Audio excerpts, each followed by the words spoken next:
నీలకంఠుడు అన్న నామం శంకరునకు గల నామాలలో ప్రసిద్ధమైనదే. శివుడు అంటే కళ్యాణ కార్యేచ్ఛగలవాడు. నిరంతరం విషయ పానానికి అంటే భయంకర ఘట్టాలను ఎదుర్కోవడానికి సంసిద్ధంగా ధైర్యంగా ఉండాలి. క్షీరసాగర మదన వేళలో ప్రాదుర్భవించిన రత్నాలను అందరూ తీసుకున్నారు.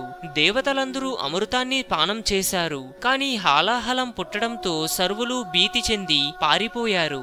కేవలం శంకర భగవానుడు మాత్రమే దానిని పానం చేయగలిగాడు. అమృతాన్ని పానం చేసినవాడు దేవుడైతే విషాన్ని పానం చేసి మహాదేవుడయ్యాడు ఆ పరమేశ్వరుడు. హిందూయిజం గురించి మరెన్నో గొప్ప గొప్ప విషయాలు తెలుసుకోవడం కోసం మా ఛానల్ని సబ్స్క్రైబ్ చేయండి. ఈ వీడియో మీకు నచ్చినట్లయితే లైక్ చేయండి, షేర్ చేయండి.